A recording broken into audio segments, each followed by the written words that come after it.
দিনব্যাপী পূর্ব বর্ধমান জেলার কাটোয়া ২ নম্বর ব্লকের শ্রীবাটি অঞ্চলের চান্ডুলি উচ্চ বিদ্যালয়ের ১২৫তম বর্ষ উদযাপন উপলক্ষে সাংস্কৃতিক অনুষ্ঠান শেষ হলো।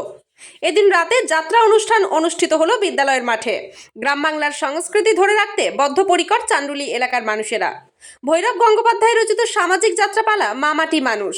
মা মাটি মানুষ যাত্রা দেখতে মাঠে হাজির হয়েছিল প্রচুর দর্শক। কি করছেন, কি উদ্যোগ নিলেন কেন এই অনুষ্ঠান যাত্রা করা বা মেন উদ্দেশ্য কি? আমাদের চান্ডুলি উচ্চ বিদ্যালয়ে শতকোত্তর্ণ রজত জয়ন্তী ১২৫ বছর এই ৩ দিনের ব্যাপী এই অনুষ্ঠান চলছে। আজকে যাত্রা দিয়ে তার শেষ।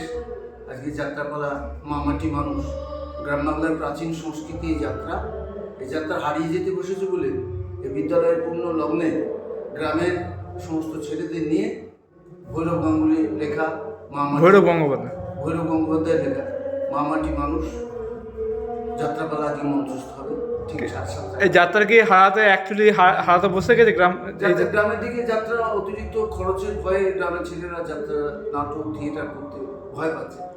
আমরা কি এই বর্তমানে যাত্রার মাধ্যমে কি বর্তমানে যুব সমাজকে কি বার্তা দেবেন? যাত্রার মাধ্যমে আমরা গ্রাম বাংলার মানুষকে জানাতে চাইছি যে যাত্রার একটা নিজস্ব ঐতিহ্য আছে। যাত্রার দ্বারা লোকশিক্ষা হয়।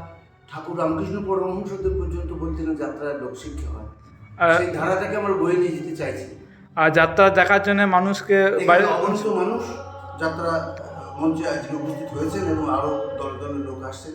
শুধু আমার গ্রামের নয়, কাছাকাছি মূলগ্রাম, নন্দীগ্রাম, ওদিকে আশপাশে এলাকাতে আশপাশে মহিলারা যাতে সিরিয়াল না দেখে, মহিলারা সিরিয়াল দেখতে ব্যস্ত হলেও গ্রামের ছেলেরা যে যাত্রায় অংশগ্রহণ করায় তারা শয়ে শয়ে হাজির হচ্ছে। আপনার নাম? আমার নাম সুশান্ত কুমার বট্টোপাধ্যায়। আমি এই গ্রাম শতবর্ষ উদযাপন কমিটি কার্যকরী সভাপতি। কাটোয়া থেকে রাহুল রায়ের রিপোর্ট, সোজা কথা নিউজ, পূর্ব বর্ধমান।